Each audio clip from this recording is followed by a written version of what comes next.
Hii ni taarifa kuu halisi na sahihi.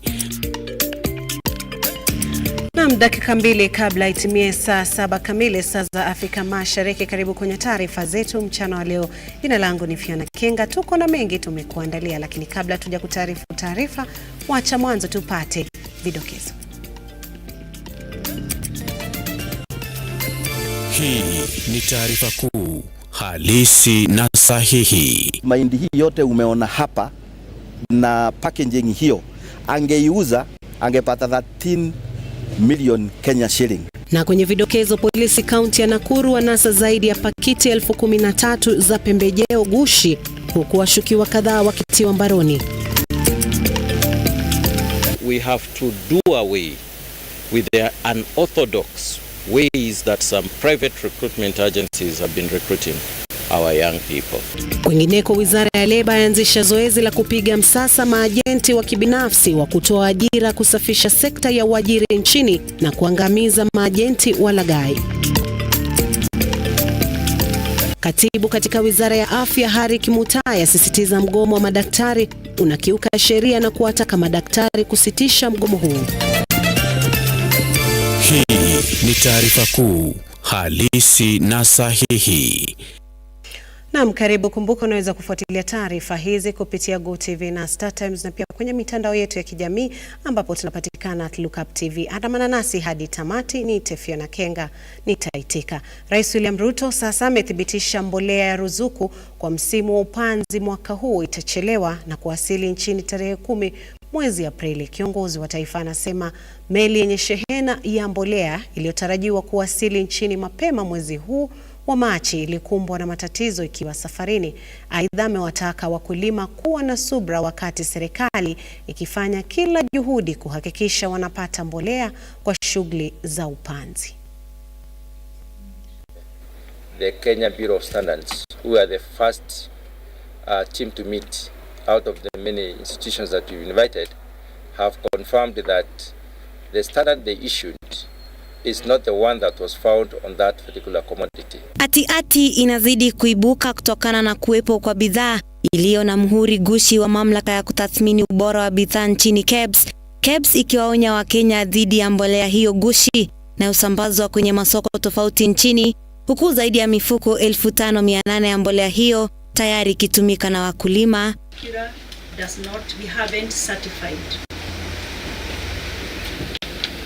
We don't have it in our database as a certified product by KEBS. And you are telling us that every product that sells in Kenya must pass through you? Yes. Is there any product that you can buy from anywhere and rely on their certification? Like if a product is certified in Uganda and Tanzania under the East African Trading Protocol, would it land here in Kenya with their GPC? Yes, it would, under the Mutual Recognition Agreement. Okay, so have you checked that? It would have the mark notified under the East African community. So if it is from Tanzania, it would have the TBS mark. If it's from Uganda, it would have the UNBS mark. Ours as our what? The S mark, the standardization mark. Okay, so you are saying this is just another level of fraud. Besides the product itself, there is also fraudulence of the name. It is fraud. Proceed. Akizungumza mbele ya kamati ya kilimo ya bunge, meneja mkurugenzi wa KEBS Esther Ngari amesema kuwa haikuidhinisha ubora wa bidhaa hiyo licha ya bidhaa hiyo kuwa na mhuri rasmi wa KEBS. From what we have found so far is that this particular fertilizer or this particular product was being distributed through NCPB. We have not received any communication from the distributor as regards to this particular product or any clarification on the product. We started our sampling on 5th of February. The sampling, so we took 59 samples from all over the country. And then when results started coming in and we noted the failure, on 8th of March, we suspended the permit that was being put on that product. Kamati hiyo ilibaini kuwa mbolea iliyokuwa ikisambazwa ilikuwa na 40% ya mbolea ya kiasili pamoja na madini hatari. It's actually not an organic fertilizer. It is not a fertilizer as it were, because they have analyzed the components that make up this particular product, and they found it's a diatomite, and diatomite is not necessarily a fertilizer. Mevin Getembe, Lookuptv. Shirika la ukaguzi wa mimea la KEPHIS pamoja na maafisa wa kitengo cha upelelezi wa makosa ya jinai DCI wameweza kukamata pakiti 13,000 za pembejeo gushi za mahindi yenye thamani ya shilingi milioni 13 katika kata ndogo ya Njoro iliyoko kaunti ya Nakuru. Hofu sasa imetanda, huenda wakulima wameuziwa mbegu hiyo gushi, hali inayoathiri zao lao la mahindi kaunti hiyo. Tuweze kudhibiti ya kwamba haya mahindi yanayotengenezwa sio mahindi halisi, ni hii stika ya ambayo walikuwa naweka kwa kile karatasi ya kilo 2. Hii stika inakaa genuine, lakini ukiskratch hapa iwezi toka because inakanga kama card ile tuna road ya simu, na ile namba unapata ndani. Hiyo namba ukituma kwa namba ile KEPHIS wako nayo, inakueleza mahindi hayo ni ya kutoka Kenya Seed, wakati ilitengenezwa na wakati ita expire. Mwenye hii kazi ambaye ni counterfeit, wewe anaitwa Stephen Geshalo. Biashara hii mahindi hii yote umeona hapa na packaging hiyo, angeiuza angepata 13 million Kenya shilling, a lot of money. Hii ulagai uko, na kwa sababu wakati huu wakulima wetu hapa Nakuru, Kenya mzima wana prepare mashamba yao ndio tuweze kupanda. Langu ni kwanza ni kuwashukuru kwa sababu wao ndio walituelezea ya kwamba kuna kitu inafanyika, na ndisi yeye naye aka-arrest huyu mtu, tayari amepelekwa kotini. We are still thinking of he could be doing other issue in counterfeit. We are still going on na investigations, na nitahadharisha wa Kenya mahali popote waliko wakati huu wawe careful. Sisi tutaendelea kusaka hawa because kunaweza kuwa kuna wengine, tuhakikisha kwamba Wakenya wanapata mbegu ambayo inaheshimika, ambayo inaweza fanya kazi mzuri. The current case we are saying is involving one of the top varieties. Actually, this is the lead variety in Kenya, 6213 by Kenya Seed Company. It is grown in the high altitude, and so this seed would have done a lot of damage. It went there. Farmers have invested in fertilizer, they have prepared their land, they have taken loans, and then you plant fake seed. It's going to do a lot of harm. And we would want to make every Kenyan to know that they need to check out any seed. The way they have done this seed package, you can't tell it from the genuine one. That's how they have been able to perfect the trade. To scratch, and we are insisting before a farmer pays for the seed, they are supposed to scratch the genuine packet, so that they can find out if it has the right information.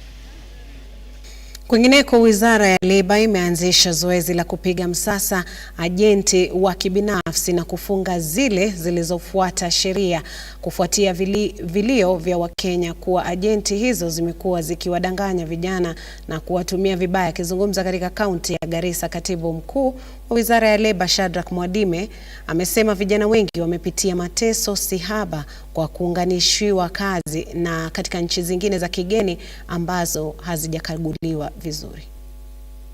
This is an important opportunity for us to interact with members of the public and to appraise them concerning the plans that we have put in place to secure employment opportunities for young people. As you well know, the unemployment rate is extremely high in this country. Out of 1 million young people who graduate from primary schools, secondary schools, even in our tertiary institutions, only about 200 are absorbed by both the public and the private sector.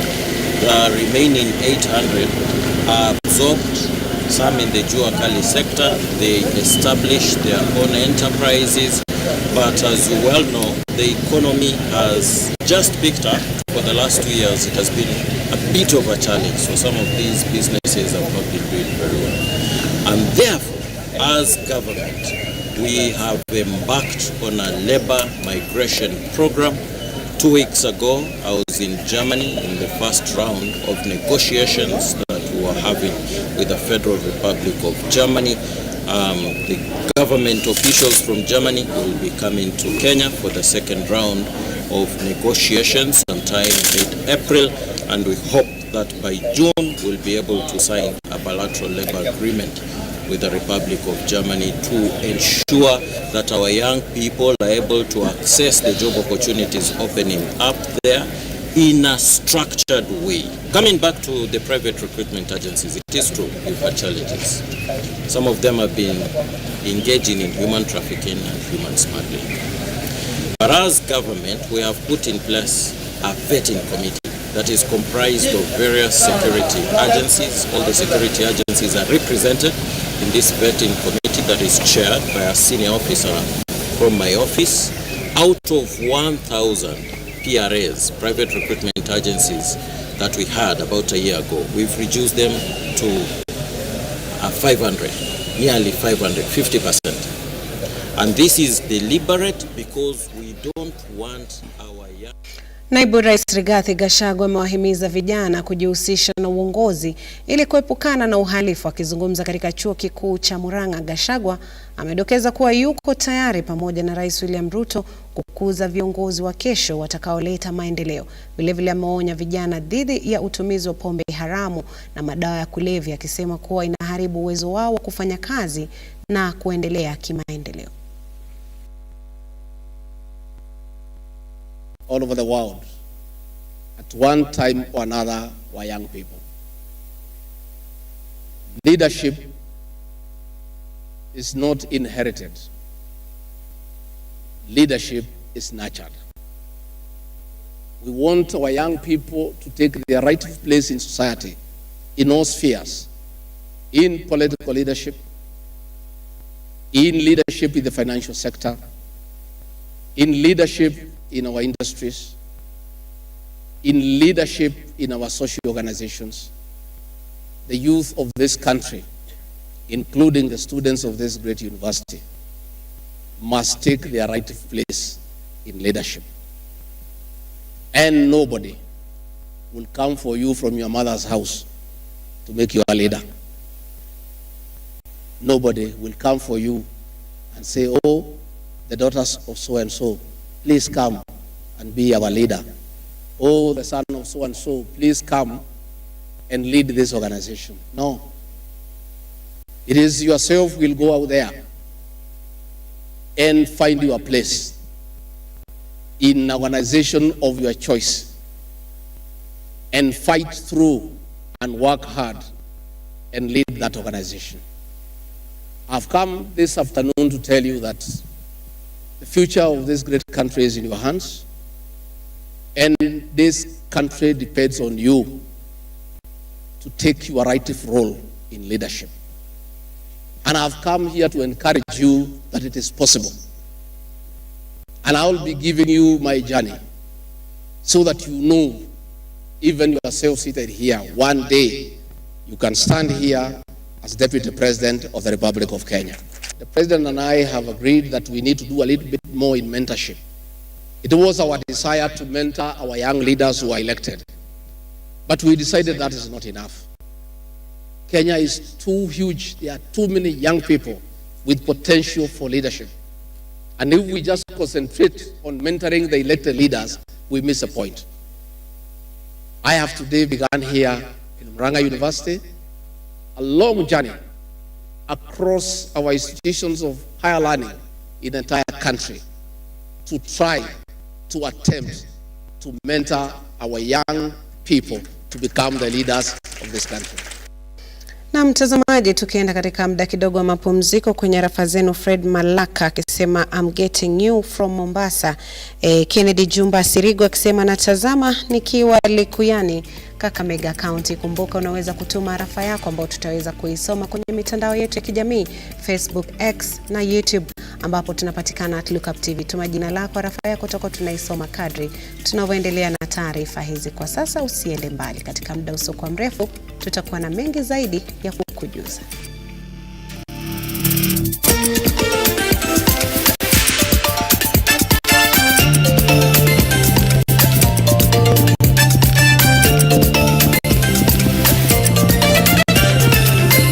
Hii ni taarifa kuu halisi na sahihi.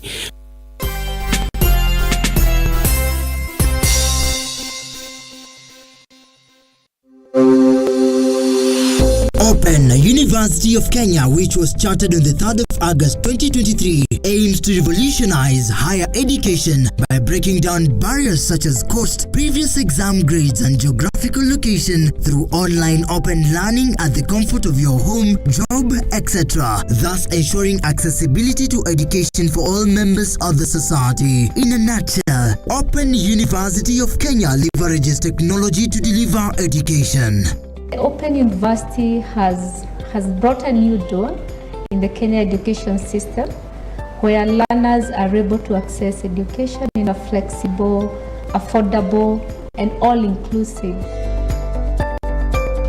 Intakes ongoing for May and September. For more information, call us on 0202000211 or 0202000212 or email us at info@ouk.ac.ke. Open University of Kenya, an innovative university for inclusive prosperity.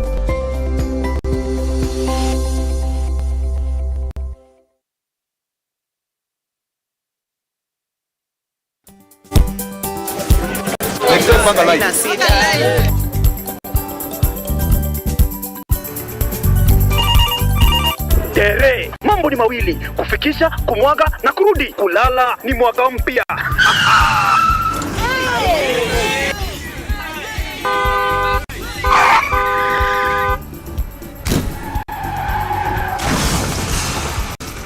Muka we mse. Nini mbaya? Wewe kwani wani bidu dereva anaendesha gari vibaya, lazima tususe. Anaendesha gari na kwa simu the whole time, hata angalia barabara. Tusimame. Dereva wewe, mwaka iliyopita peke yake watu zaidi ya 3,000 walipoteza maisha yao barabarani kwa sababu ya tabia kama hizo. Hautatuangamiza tukiona. Naomba msamaha, tutamteka vizuri. Si wameomba msamaha. Sasa tuende tusafiri kwa mwendo wa aste. Dere Smart hufikisha abiria salama. Ujumbe huu umeletwa kwako na NTSA kwa ushirikiano na European Union.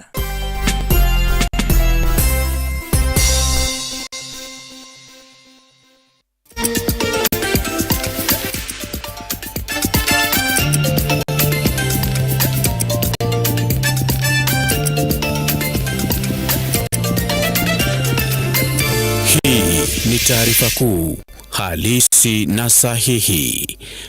Naam, karibu tena mtazamaji. Washikadau mbalimbali wametoa wito kwa Wizara ya Elimu kuimarisha juhudi za kuboresha masomo kaunti ya Kajiado ili kukabiliana na jinamizi la utamaduni na mila potovu.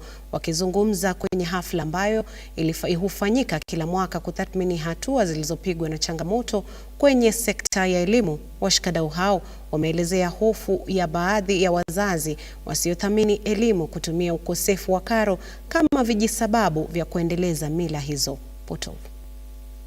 Together, talk about what has happened and also recognize the high achievers in terms of the school. Let the old bursary recipients talk, the alumni talk about the career paths they have had, how they benefit. So they provide motivation to our children here.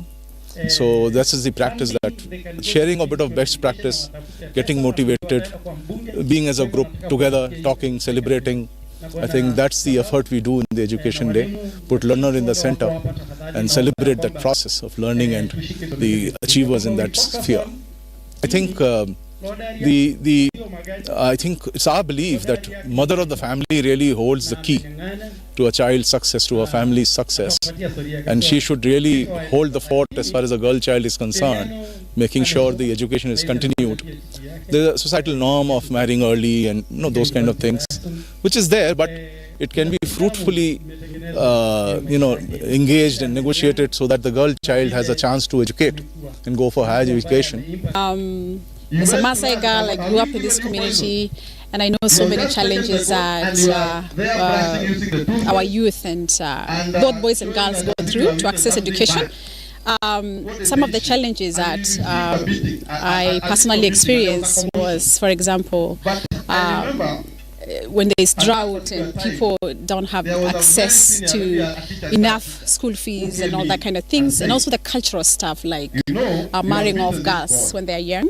So we're just here to talk to the community and say it's important to give everybody an opportunity. Changamoto nyingine ni culture. Ukiona kama location, sisi tuko na location 7. Lakini kuna location ambayo haina changamoto ya urbanism na kuna location zingine ambayo ina changamoto ya urbanism.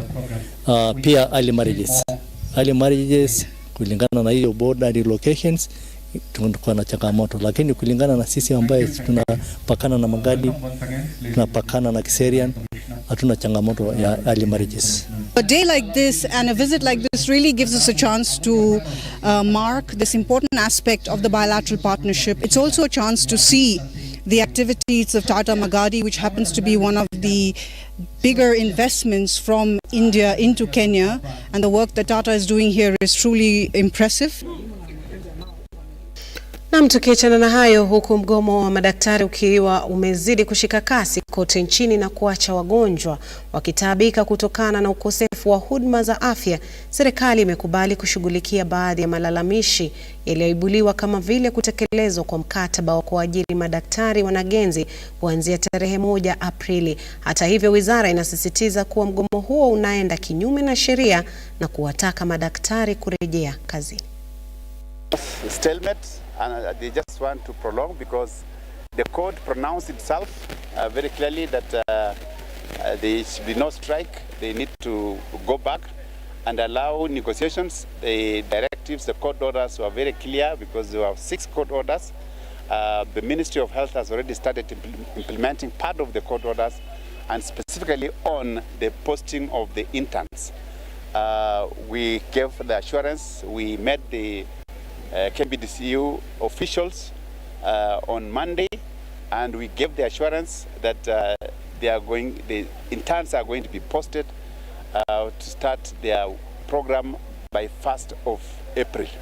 So start to call off the strike and come to the table as directed by the court, because it is when we discuss is when we shall resolve those issues. But if they continue striking, then that means that we are not going to resolve the issues, because we need to listen to them, we need to know their side. But we have already started meeting part of their bargain, and part of their bargain was that we post the interns, which the ministry has given a commitment.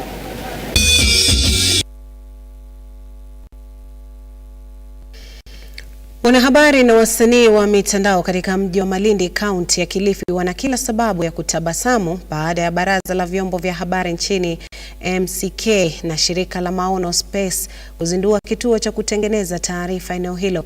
Mkurugenzi mkuu wa MCK David Omoyo amesema kituo hicho ambacho kitaunganishwa na interneti kitawafaa sana wanahabari na wasanii kutekeleza majukumu yao ipasavyo.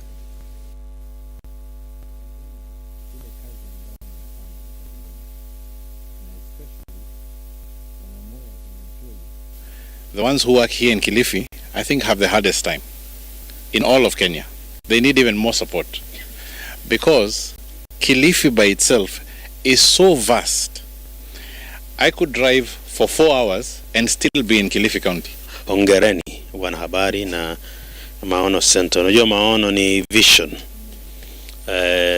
na pia ni collaborative, ushirikiano ule, sivyo? Kwa hivyo tunafurahi sana. Sababu ya kufanya hizi media hub na hii moja hapa ni sababu 3 kuu. Kwanza, ili wanahabari wakapata sehemu ya kufanyia kazi yao bila vitisho na bila matatizo. Kwa maana kuenda kwamba unafanya story yako pengine chini ya mnazi, chini ya mbuyu ama kwenye mikahawa pale, inahatarisha kidogo. Sababu ya pili ni kwamba ni uwezo kutengeneza kipato. Kwa maana mmesikia pale pengine upande karibu kwa kina Victor panaitwa tap tengelei, kwamba unafinya kompyuta na dola zinaingia usiku. Kwa hivyo hata hapo ukija hapa ukachapa story yako ukaipeleka Al Jazeera ama BBC na hela zikaingia, ama ukaipeleka hata YouTube ama Facebook, sasa hiyo ni Taptengele Malindi version. Na kama madam alivyosema, kupitia serikali yetu ya gatuzi, kama kutakuwa na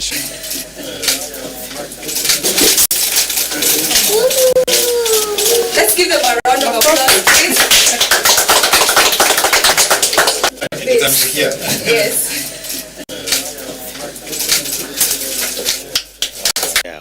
Bila vitisho na bila matatizo, kwa maana kuenda kwamba unafanya story yako pengine chini ya mnazi, chini ya mbuyu ama kwenye mikahawa pale, inahatarisha kidogo.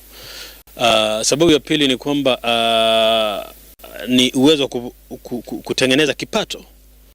Kwa maana mmesikia pale pengine upande karibu kwa kina Victor panaitwa Taptengele, kwamba unafinya kompyuta na dola zinaingia usiku. Kwa hivyo hata hapo kija hapa ukachapa story yako. Na mtazamaji, dakika 25 zimekatika tangu saa 7 kamili. Tumefika tamati ya taarifa zetu mchana wa leo. Jina langu ni Fiona Kenga, mwelekezi wangu akiwa Shila Kai, mzalishaji wa taarifa hizi Henry Anyula Tende. Na mshukrani sana kwa kututazama. Ni wakati wa kulikunja jamvi hili. Tukutane tena mwendo wa saa 1 kamili saa za Afrika Mashariki. Kwa sasa endelea kutazama vipindi vilivyosalia. Salia na Mwenyezi